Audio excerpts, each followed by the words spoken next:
오늘 우리에게 주시는 하나님의 말씀 함께 한 목소리로 봉독하겠습니다. 마태복음 5장 13절로부터 16절까지입니다. 같이 봉독하겠습니다. 시작. 너희는 세상의 소금이니 소금이 만일 그 맛을 잃으면 무엇으로 짜게 하리요? 후에는 아무데 쓸데없어 다만 밖에 버려져 사람에게 밟힐 뿐이니라. 너희는 세상의 빛이라. 산 위에 있는 동네가 숨겨지지 못할 것이요, 사람이 등불을 켜서 말 아래 두지 아니하고 등경 위에 두나니 이러므로 집안 모든 사람에게 빛이 있느니라.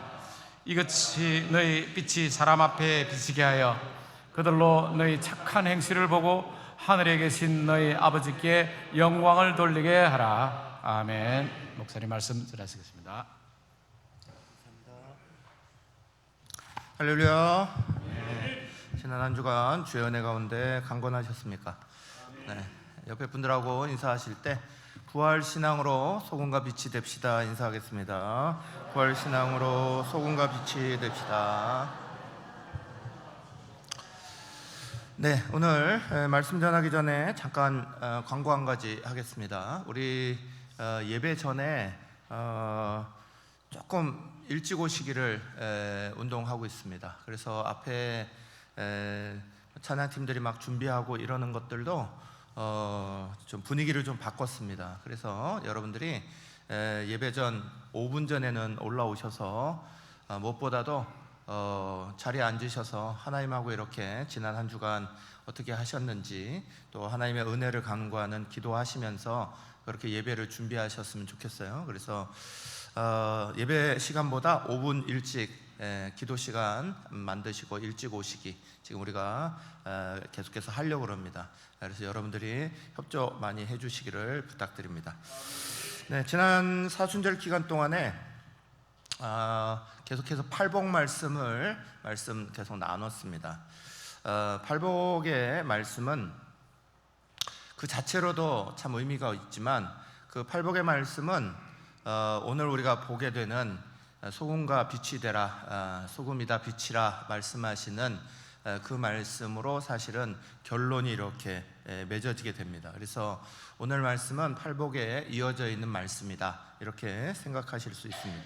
팔복의 말씀은 우리가 이 땅을 그리스도인답게 살아갈 수 있도록 그리스도인들이 구하는 복은 어떠한 것이어야 하나, 또 우리가 어떤 복된 삶으로 이 땅 가운데서 천국의 문을 열고 살아갈 수 있느냐 하는 것들을 가르쳐 주시는 귀한 말씀들입니다. 첫 번째 복은 그래서 심령이 가난한 자는 복이 있다 말씀하셨죠. 심령이 가난해서 하나님을 간절히 구하는 사람들이 주님의 은혜 가운데 천국을 바라보게 되시는 귀한 복이 시작되게 되는 줄 믿으시기를 축원합니다. 둘째 복은 애통하는 자에게 주시는 복이었죠. 애통은 자기 죄에 대해서 먼저 간절히 애통하는 마음이 있어야 된다. 내가 하나님 앞에 서 있는 나의 자신의 자리들을 하나님 앞에 애통하고, 또 우리 가정, 또 우리 교회, 우리 사회, 우리가 주님 앞에 서 있는 자리를 애통할 줄 아는 자들, 그들에게 하나님이 주시는 특별한 위로가 우리 가운데 다가온다, 우리 가운데 말씀하셨습니다. 세 번째는 온유함이죠. 온유함으로 땅을 기업으로 받아라 하시면서 이제 온유함에 대한 말씀하셨습니다. 온유함은 예수님을 닮아가는 모습이죠. 그리고 온유함은 예수님 앞에 길들여진 모습이기도 합니다. 그래서 예수로 길들여져서 예수님이 걸어가신 것처럼 그 십자가의 길들을 묵묵히 뚜벅뚜벅 걸어갈 수 있는 믿음, 이제 그것이 이제 온유함이죠. 온유함을 걸어가는 사람들에게는 땅의 기업을 주시겠다. 다시 말해서 옆에 있는 사람들과의 관계성들을 회복하는 큰 은혜의 복이 임하실 줄로 믿으시기를 축원합니다. 넷째 복은 의에 줄이고 목마른 것이죠. 우리가 세상에 밥을 한 끼 안 먹어도 배고픔을 느끼는 거고, 이 땅의 육신의 배고픔도 알고 살아가는 사람들인데 의에 대한 줄이고 목마름을 가지지 못한다. 그건 영적인 건강 상태가 좋지 않다 이런 말이죠. 그래서 우리가 하나님 말씀에 대해서 줄이고 목마름이 있어야 하고, 또 하나님의 의에 대해서 줄이고 목마름이 있어야 하고, 그것을 줄이고 목마른 것으로 살아가는 사람들에게 하나님이 그들을 배부르게 만드실 거다. 우리에게 채우시는 하나님의 은혜가 있는 줄로 믿습니다. 여기까지는 이제 우리 개인적인 것이다. 또 그런데 이제 그 다음부터 5번째 복부터는 밖으로 향하는 복이라고 그랬죠. 그래서 5번째 복은 긍휼히 여기는 자의 복이죠. 긍휼히 여기는 자는 긍휼히 여김을 받을 것이다. 이건 긍휼히 여긴다는 건 남을 불쌍히 여긴다는 말이죠. 그 불쌍히 여기는 마음이 어떤 결과를 가져오냐. 그 결과는 그때 제목에서 우리 같이 나눴던 것처럼 무엇을 상상하던 그 이상으로 우리가 복을 받는다. 하나님의 긍휼하심의 복은 말할 수 없이 우리 가운데 크게 다가오는 복이에요. 그러니까 하나님이 우리를 긍휼히 여기셨기에 오늘 우리가 이 자리에 있고, 하나님이 긍휼히 여기셨기에 주의 은혜 때문에 오늘도 우리가 살아갈 힘을 얻는 겁니다. 하나님의 긍휼의 복이 놀랍게 크다는 것을 우리 같이 말씀을 통해서 또 신앙의 선진들의 이야기들을 통하여서 같이 나눴습니다. 6번째 복은 마음이 청결한 자의 복이었죠.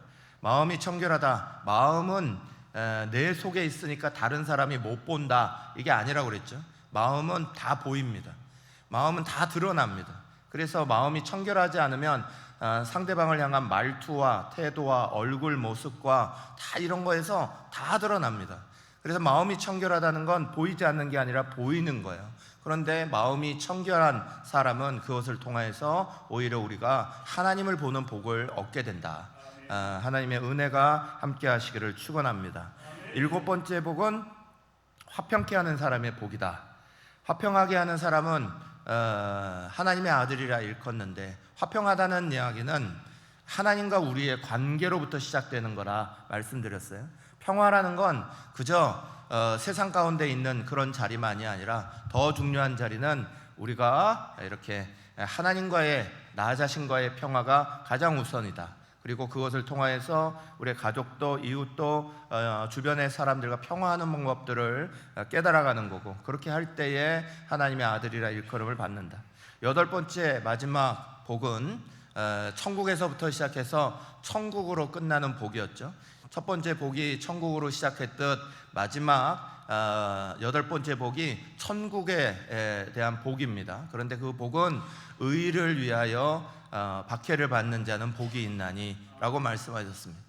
의를 위하여 박해받고, 하나님의 의 때문에 괴로움을 당하고 어려움을 당하는 일들이 우리 속에 있다. 그러나 그게 우리를 괴롭게 한다, 어렵게 한다, 부정적으로만 생각하지 마셔라. 오히려 그 어려움이 우리로 하여금 세상 유혹을 이기게 하고 마지막 주님이 부르시는 그 천성에 이를 때까지, 주님의 나라에 도착할 때까지 세상의 유혹을 이기고 극복하고 거기까지 가게 만드는 큰 힘이 된다.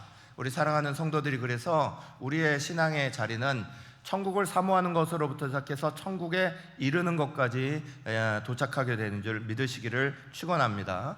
이런 팔복의 은혜를 다시 한번 우리 마음속에 새기면서 그 팔복의 은혜를 가지고 실천하는 우리의 모습을 오늘 그 연이어 주시는 말씀 속에 너희는 세상의 소금이다, 너희는 세상의 빛이다 라고 우리 가운데 선언하시며 주신 거예요.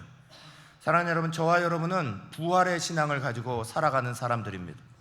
우리가 지난 주일 부활주일을 맞았고, 부활은 우리에게 있어서 성탄절 이상으로 즐거운 날이에요. 또 놀라운 날입니다. 세상에 탄생일은 있어도 부활의 날을 가진 종교는 우리밖에 없죠. 부활은 기독교인들의, 우리 모든 크리스찬들의 가장 중요한 신앙의 핵심입니다. 그 부활의 신앙을 가지고 우리가 살아가는데, 부활의 신앙은 한마디로 얘기하면, 간단하게 얘기하면 이거죠. 죽어야 사는 신앙입니다. 부활 신앙이 뭐라고요? 죽어야 사는 신앙입니다. 살려고 버티면 버틸수록 죽는 것이 잘못된 모습을 가지는, 부활의 신앙은 죽으려 할 때 사는 신앙이에요. 우리가 예배하는 것도, 오늘 우리가 열심으로 하나님 앞에 찬양하고 예배하는 것도, 하나님 앞에서 가장 먼저 예배의 기본은 우리 자신이 하나님의 거룩한 산제물이 되는 거죠. 내가 하나님 앞에 살아있는 제물이 아니라 내가 하나님 앞에 내 자신을 죽이는 제물 되어서 하나님 안에서 펄떡펄떡 뛰는 모습이 아니라 하나님 앞에 우리 자신들을 다 내려놓는 모습이, 그게 우리가 하나님 앞에 살아가는 모습이에요. 그게 예배하는 거죠. 마찬가지로 예배와 부활의 신앙의 자리를 가지고 있는 사람은 날마다 자신의 그 자리를 주님 안에서 죽고 주님 안에서 다시 태어나는 복된 역사를 만나는 거예요. 기독교 역사는 이 부활의 신앙, 날마다 죽기로 결단하는 이런 사람들을 통하여서 이때까지 지탱되어 온 거예요. 이때까지 2000년 넘는 기독교의 역사는 이 부활의 신앙, 날마다 죽기로 결단하는 사람들이 지켜낸 거예요. 그 중에 한 사람이 우리가 잘 아는 예수 부활을 만난 바울이죠. 바울은 그 신앙이 시작될 때부터 부활하신 예수님을 만났습니다. 그래서 바울의 신앙의 가장 기본은 부활하신 예수님이었어요. 그 첫 자리가 부활하신 예수님이었으니까. 그래서 사도 바울은 고린도에 보낸 편지를 보면 수많은 어려움을 당했다고 스스로 고백하죠.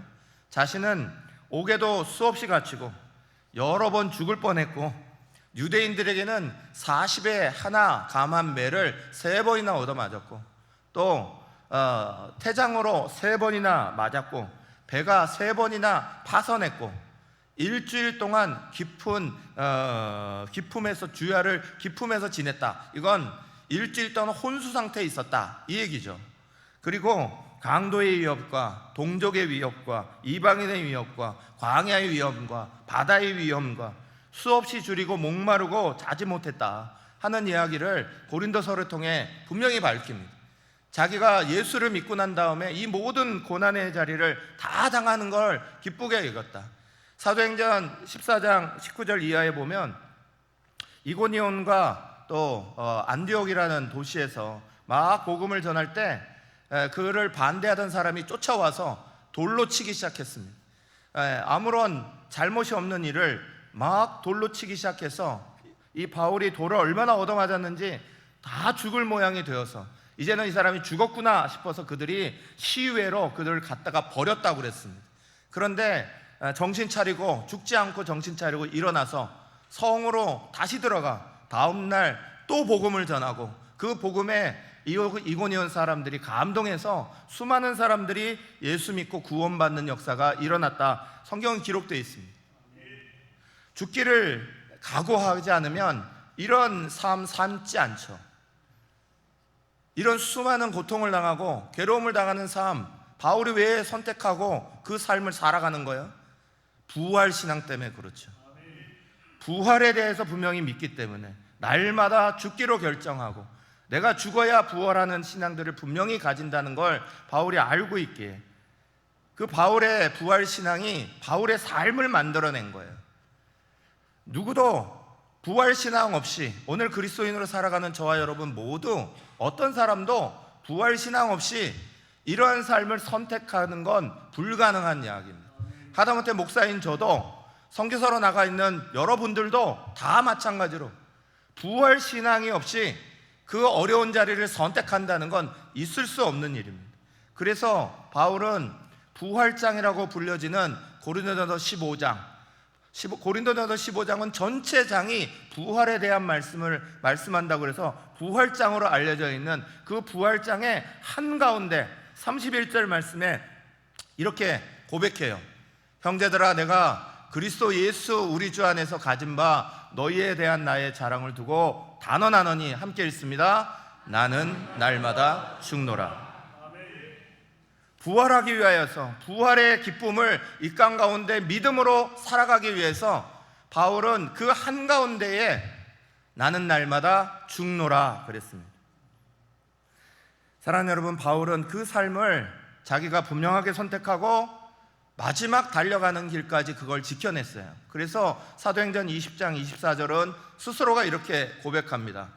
내가 달려갈 길과 주 예수께 받은 사명 곧 하나님의 은혜의 복음을 증언하는 일을 마치려 하면은, 함께 읽습니다. 나의 생명조차 조금도 귀한 것으로 여기지 아니하노라. 아멘.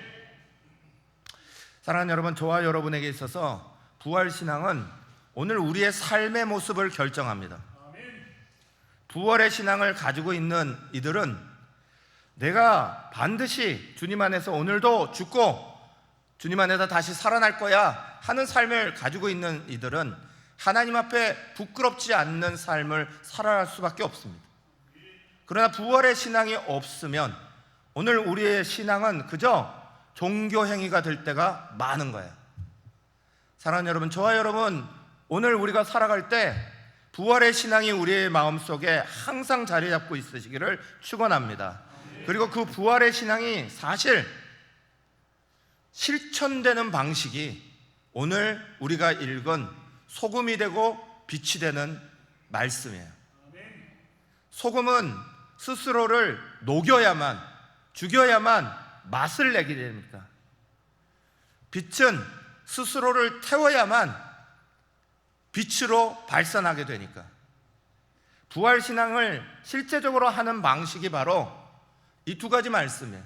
우리 보고 우리 자신이 가만히 녹지 않고 가만히 있는 자리를 벗어나 우리가 녹는 자리를 선택하라는 거예요. 그리고 스스로를 태우는 자리를 선택하고, 그러할 때 우리에게 실제로 부활신앙이 있는 거예요. 마태복음 5장 13절 상반절 이렇게 선포했습니다. 같이 읽겠습니다. 너희는 세상의 소금이니. 14절 상반절 또 이렇게 선포합니다. 읽겠습니다. 너희는 세상의 빛이라. 이 말씀에서 중요한 건 예수께서 선포하셨다는 거예요. 너희는 세상의 소금이다. 너희는 세상의 빛이다. 선포하셨다는 거예요. 이 말씀의 의미는 이런 거예요. 너희는 앞으로 빛이 될 거야가 아니라는 거예요. 너희는 앞으로 소금이 되어야 돼가 아니라는 거예요. 예수님께서 이미 연약한 제자들, 부족한 제자들, 그들의 모습을 다 알고 계신 예수님은 그걸 아시면서도 제자들을 향하여서 너는 소금이야 라고 말씀하셨어요. 될 거야가 아니라 넌 소금이야, 넌 빛이야 라고 말씀하신 거예요. 예수님이 제자들의 모습을 몰랐나요? 제자들의 모습 잘 아셨습니다. 그럼에도 불구하고 그 연약한 자들을 향하여서 너희는 빛이 될 거야가 아닙니다. 앞으로 될 거야가 아니에요. 너희는 이미 빛이야. 너희는 이미 소금이야. 예수님은 연약한 우리도 믿으시는 분이에요. 우리가 빛이 되었다라고 선언하시고, 그 얘기는 우리가 스스로를 태울 수 있다는 거예요. 너희는 소금이야 라고 말씀하시는 의미는 우리가 이미 자신을 녹일 수 있다는 거예요. 여러분, 우리가 예수 안 믿어도 희생하는 자리 할 수 있다는 거예요.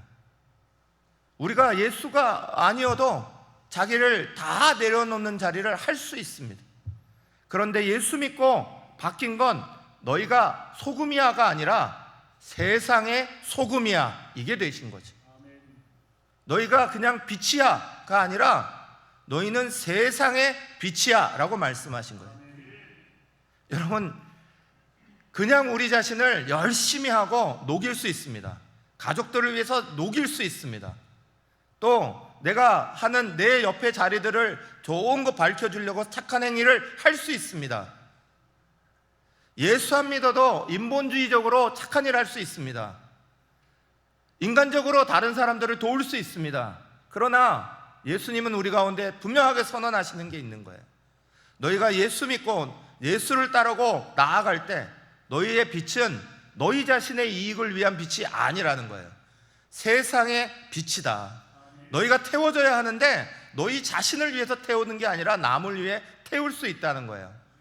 너희가 녹아지는데 너희 자신을 위해서 녹아지는 게 아니라 세상을 위해서 녹아질 수 있다는 거예요. 사랑하는 여러분, 저와 여러분이 먼저 이 사실을 분명하게 믿을 수 있기를 축원합니다.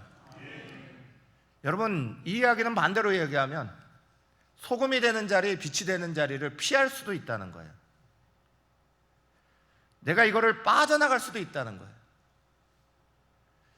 수많은 사람들이 실제로 그렇게 그리스도인들이 살아가고 있습니다. 내가 소금으로 녹아져야 되는 자리를 녹지 아니하고 녹는 자리를 빠져나가는 사람이 많습니다. 빛으로 자기를 태워야 되는데 태워야 되는 자리를 빠져나가는 사람이 많이 있습니다. 그 자리에 들어가려고 하지 않습니다. 그 자리를 잃어버리는 경우가 많습니다. 죽어야지만 새로운 열매를 맺는데, 그래서 요한복음 12장 24절은 이렇게 선포하셨어요. 내가 진실로 진실로 너희에게 이르노니 한 알의 밀이 땅에 떨어져 죽지 아니하면 한 알 그대로 있고 죽으면 많은 열매를 맺느니라 하셨어요. 그대로 있는 자리를 선택하는 이들이 많습니다. 주님은 우리 보고 충분히 너희는 녹을 수 있어 라고 말씀해 주시는데, 우리는 우리 스스로가 자기의 신앙의 자리를, 녹는 자리를 피할 경우가 많습니다. 빛을 발해야 되는데 빛을 발하지 아니하고 밑에 숨겨두는 경우가 많습니다. 그래서 예수님은 이렇게 말씀하셨어요. 마태복음 5장 31절 하반절 함께 읽습니다. 마태복음 5장 31절 하반절. 소금이 만일, 함께 읽습니다. 소금이 만일 그 맛을 잃으면 무엇으로 짜게 하리요? 후에는 버려져 사람. 14절 하반절과 15절도 읽습니다. 산 위에 있는 동네가 숨겨두지 못할 것이요 사람이 등불을 켜서 말 아래 두지 아니하고 등경 위에 두나니 이러므로 집안 모든 사람에게 비치느니라. 아멘. 사랑하는 여러분, 신앙은 공동체적이기도 하지만 항상 무리로만 움직이는 게 아닙니다. 제가 금요 예배 때도 말씀을 나눴던 적이 있죠. 예수님께서 무리를, 자기에게 다가오시는 수많은 사람들의 무리를 치료해 주십니다. 불쌍히 여기십니다. 그들의 아픔을 보십니다. 그러나 정말 주님의 뜻대로 살기를 원하는 사람은 제자가 되는 사람이에요. 무리로 가는 신앙이 있지만 언제나 중요한 건 각 개인이 가지고 있는 신앙의 자리입니다. 각 개인이 가지고 있는 신앙의 자리가 건강할 때 그 신앙 공동체가 건강해지는 거예요. 한 사람 한 사람이 소금이 되어서 녹아지는 그 공동체가 좋은 공동체가 되어가는 거지. 우리가 같이 녹읍시다, 함께 합시다 이러면서 자기의 자리는 쏙 빠지려고 하는 자리가 있는 자리는 절대로 좋은 공동체일 수 없습니다. 사랑하는 여러분, 신앙은 공동체적이지만 그러나 각 개별적인 신앙이 분명해야 합니다. 소금이 되는 자리를 우리 스스로가 피하면서 다른 누구에게는 우리 교회는 소금으로 들어가라 라고 말하는 이야기는 앞뒤가 맞지 않는 이야기입니다. 교회는 빛을 발해야 됩니다 하면서 나는 그 빛을 발하는 자리를 빠지겠습니다 하는 건 올바른 신앙이 아니죠. 사랑하는 저와 여러분이 오늘 빛과 소금이 되라, 소금이다 빛이라 말씀하시는 이 말씀의 의미를 모르는 게 아닙니다. 그러나 이 말씀을 우리는 때때마다 다시 한번 되짚어야 합니다. 부활의 신앙을 모르는 거 아닙니다. 그러나 부활주일마다 우리는 부활의 신앙을 되짚어야 합니다. 왜 그렇습니까? 우리가 그 자리를 놓치고 있을 때 다시 부여잡기 위해서 그런 거예요. 우리는 때때로 오늘 우리의 삶을 살아갈 때 이것이 참 어렵고 힘들다는 걸 신앙생활하다 보면 알게 됩니다. 그래서 어느 틈엔가 소금으로 녹아져야 될 자리를 열심히 선택하다가도 어느 순간 소금이 되는 걸 두려워할 때가 있어요. 피해 나가려고 할 때가 있죠. 빛이 되는 걸 맞아요 하다가도 어느 날인가 이게 부담되기 시작합니다. 그래서 또 놔버리고 빛이 안 되는 자리로 싹 서두어지길 바랄 때가 있어요. 빛은 막 드러내야 되는데 사람들 앞에 내 자신을 드러내는 게 되게 안 좋게 부담스럽게 느껴질 때가 있어요. 그러다 보면 어느 틈엔가 쏙 들어가려고 합니다. 여러분, 우리가 사순절을 지나고 신앙의 자리를 지나고 날 때, 부활의 자리를 만날 때 우리는 그런 모습이 있다는 거 알아요. 그래서 다시 한번 되새기는 거예요. 저는 이번 사순절 때 은혜 받은 찬양이 하나 있어서 그 은혜 받은 찬양을 지난 금요 성령 집회부터 오늘 예배 때도 계속 같이 불렀어요. 조금 있다가 우리 설교 끝나고 나서 헌금 찬양할 때 오늘은 찬송가 안 하고 이 찬양을 같이 부를 겁니다. 내가 버린 십자가 다시 지고예요. 우리는 사순절, 부활절 이렇게 맞으면서 우리의 자리를 자꾸 다시 한번 돌아봐야 합니다. 소금의 자리, 빛의 자리 이거 모르는 거 아닙니다. 그런데 그걸 하다 보면 지칠 수 있고 그거 하다 보면 때로는 부담될 수 있고 그래서 어느 틈엔가 나도 모르게 싹 비껴나간 자리, 그러나 그 비껴나간 게 잘못된 게 아니야. 다시 잡지 않는 게 잘못된 거죠. 우리는 다시 잡을 수 있어요. 부활주일마다 우리는 부활의 신앙을 다시 잡는 거예요. 사순절마다 십자가를 다시 잡는 거예요. 사람은 원래 그렇게 연약한 거예요. 사람은 원래 그렇게 부족한 거예요. 그런데 다시 한번 그 십자가의 힘을 의지하고 십자가를 다시 부여잡는 삶을 사는 거예요. 때로는 이게 못 따라가는데 그 부활의 신앙을 다시 한번 부여잡는 거예요. 소금이 되는 게 힘든데 그 소금이 되는 걸 다시 한번 부여잡는 거예요. 저는 우리 사랑하는 성도들이 언제나 참 자랑스럽습니다. 교회 일에 대해서도 자기의 삶에 대해서도 가정에 대해서도 얼마나 열심히시고 얼마나 최선을 다하시고 그래 그러다가도 보면 어느 틈엔가 또 그런 것들이 너무 쌓이고 쌓이다 보면 조금 이렇게 뒤로 물러날 때도 있고 약간 번아웃처럼 너무 지쳤다 이렇게 느낄 때도 있고 그런데 그것이 이렇게 뒤로 번아웃 되어서 이렇게 뒤로 가 계시면 누가 그 시간에 나한테 뭐라 그럴까 봐 막 벌벌 떠시는 분들이 많이 보여요. 저하고 그때 눈 안 맞추려고 그래.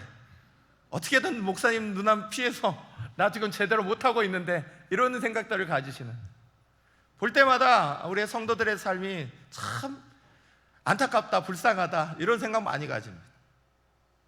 그런데 사랑하는 여러분, 우리는 그럴 수 있습니다. 그러나 더 중요한 건 주님 나라 갈 때까지 우리는 다시 한번 그걸 부여잡으려고 노력하는 거예요. 때로는 지쳐서 못 잡는 자리, 주의 십자가 다시 한번 부여잡으려 노력하는 거고, 나 자신을 죽이지 못하는 그 신앙 가졌던 거, 그러나 부활 신앙 바라보며 그래 주님이 우리로 하여금 다시 살게 하시지 그 힘에 의해서 한 번 더 죽어야지, 그거 선택하는 거예요. 내가 짊어졌던 십자가, 그 십자가의 무게가 너무 무거워서 때로는 가족들 때문에, 때로는 나 자신 때문에, 건강 때문에, 뭐 때문에 어느 틈엔가 슬쩍 내려놨던 거 그래도 다시 한번 부여잡아 봐야지 또 잡는 거예요. 그게 우리의 신앙생활이에요. 누구도 우리의 신앙생활이 처음부터 끝까지 완벽한 사람은 아무도 없습니다. 누구도 가다운 길에 지침이 일어날 수 있고 내려놓고 싶은 마음이 있을 수 있고 때로는 그것 때문에 너무 힘든 거 조금 나중에 하면 안 돼 라고 말할 수 있습니다. 괜찮습니다. 그러나 중요한 건 믿음 안에서 다시 부여잡는 거예요.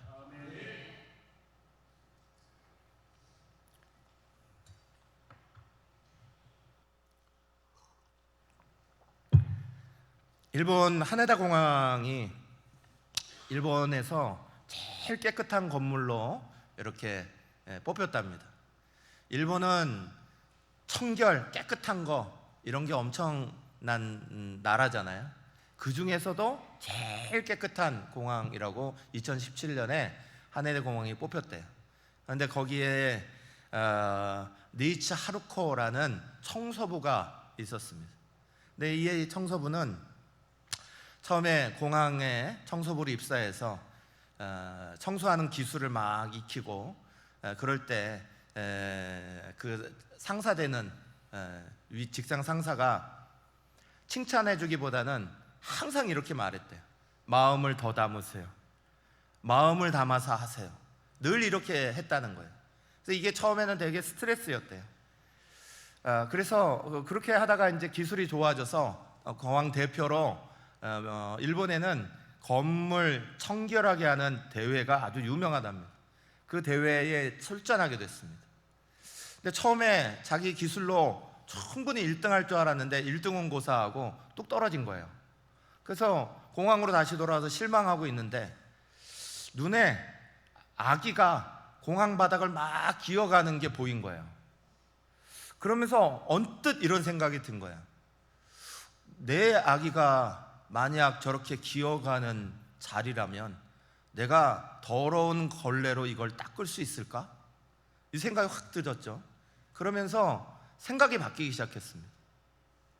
아이들이 막 손에 뭘 묻혀가지고 비행기 보겠다고 유리창을 탁 닿으면 손자국이 다 남잖아요. 그게 예전에는 되게 스트레스였대요. 그런데 마음을 고쳐 먹었습니다. 아이들이 보는 자리니까, 아이들이 있는 자리니까 더욱 깨끗하게 닦아봐야지. 그래서 그 밑에까지, 어른이 밑에를 닦는 건 쉬운 일이 아니잖아요. 그걸 더 잘 닦아주기 시작했습니다. 아기 엄마들이 아기를 막 방치해서 이쪽 저쪽에 막 돌아다니게 하는 걸 보면서 처음에는 저 아기 좀 잡지, 왜 저 아기를 안 잡고 저러고 있나 생각을 했대요. 그런데 마음이 바뀌면서 청결을 믿으니까 저렇게 아기를 놔두는 거구나 생각했다는 거예요. 그때부터 태도가 바뀌었습니다. 그때부터 일하는 방식이 바뀌어버렸습니다. 마음을 담아서 그 하나하나를 하기 시작했습니다. 그랬더니 전 일본에서 가장 깨끗한 공항으로 이 공항이 뽑히고 이분이 최연소 청소부 우승자가 된 거예요. 그때 인터뷰할 때 이렇게 인터뷰했습니다. 저에게 일이란 마음을 담는 겁니다. 마음을 담아야만 진정으로 깨끗하게 되고 다양한 아이디어도 떠오릅니다.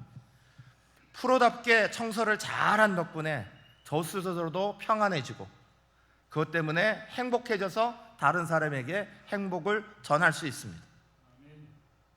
사랑하는 여러분, 마태복음 5장 20절에는 예수께서 이렇게 말씀하신 말씀이 있습니다.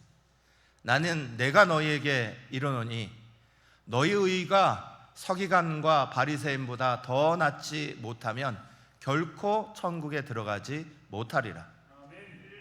이 말씀의 의미를 잘 생각해 보면 이런 겁니다. 바리새인과 서기관들도 말씀을 외우고 말씀 실천하려고 할 때 최선을 다한다는 거예요. 마음을 다한다는 거예요.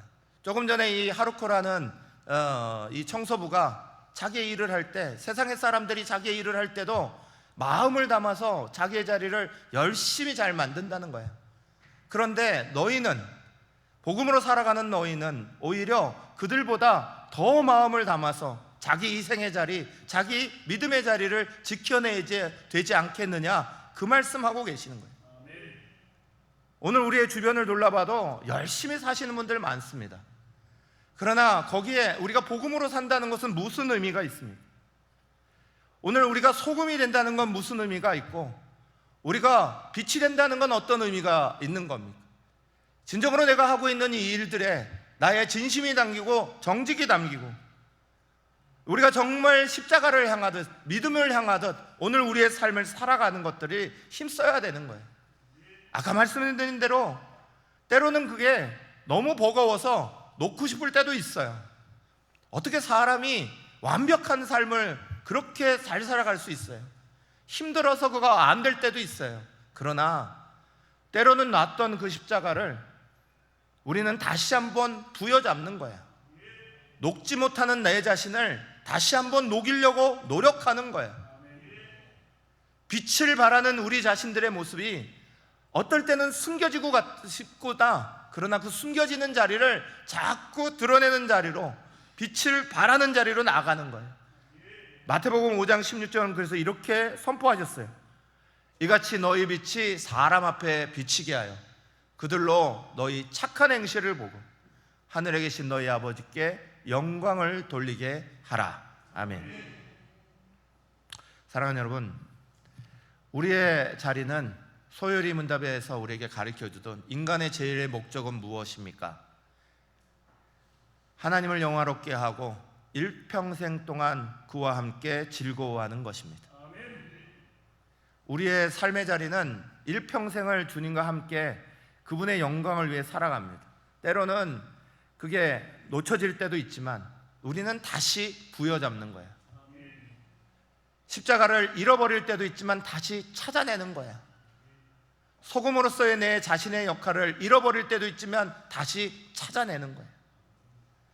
그게 신앙적 용기입니다. 이걸 포기하면 우리는 보통 사람 됩니다. 보통 사람은 예전에 노태우 대통령이 자주 썼던 말이에요.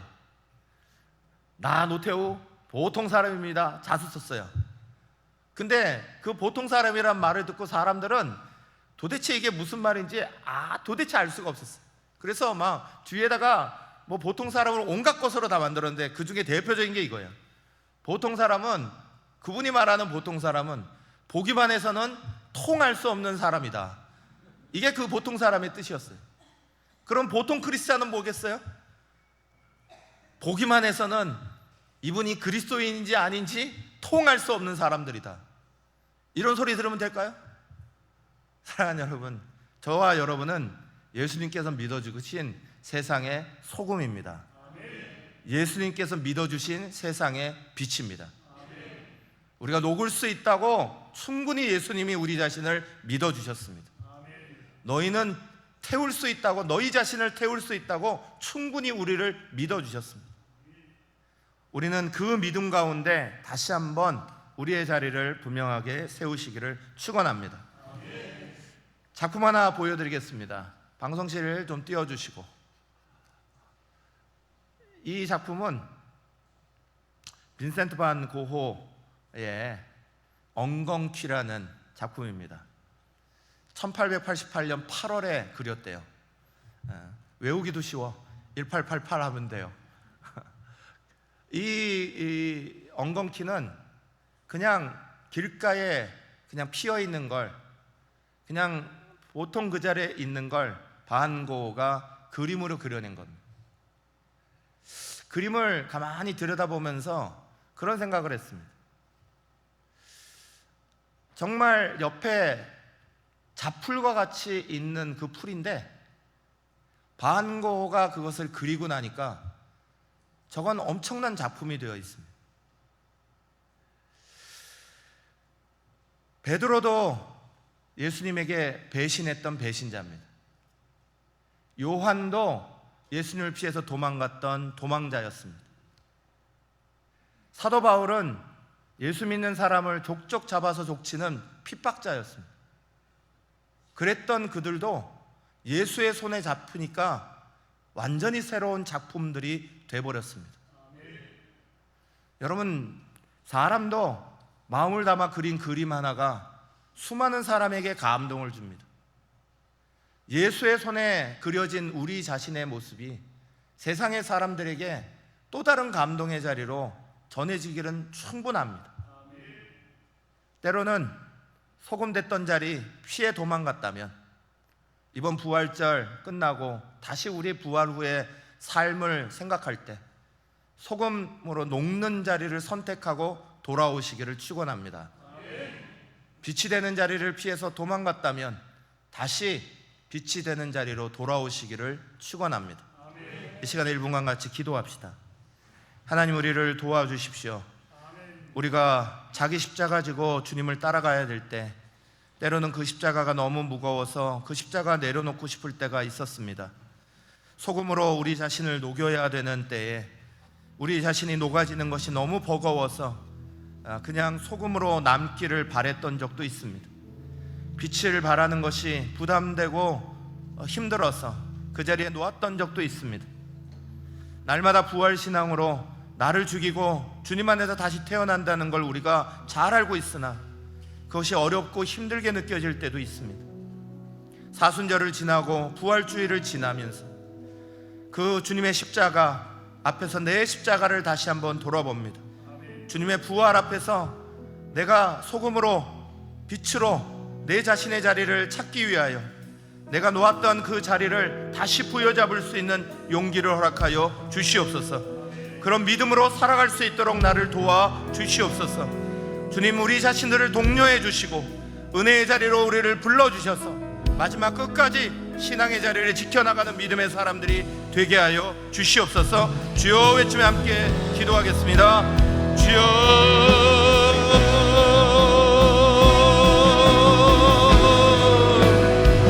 살아계시고 역사하시는 하나님의 놀라운 은혜가, 하나님의 놀라운 사랑이 우리를 붙잡아 주시고 우리에게 은혜 주셔서 오늘도 주님의 자리에 나왔습니다. 주님을 바라보는 자리 앞에 나아갑니다. 주여, 주님의 부활신앙 닮아 우리도 소금으로 빛으로 살아가는 신앙이 되게 하여 주옵소서. 주님이 우리에게 주시는 그 십자가로 말미암아 나도 내 십자가 지고 주의 길을 따르는 믿음의 사람이 될 수 있도록 우리를 불러 주시옵소서. 하나님, 우리는 연약하지만 끝까지 갈 수 있도록 주님 도와주시고 다시 한번 놓았던 것들이 있다면 부여잡을 수 있는 믿음의 사람들이 되게 하여 주시옵소서.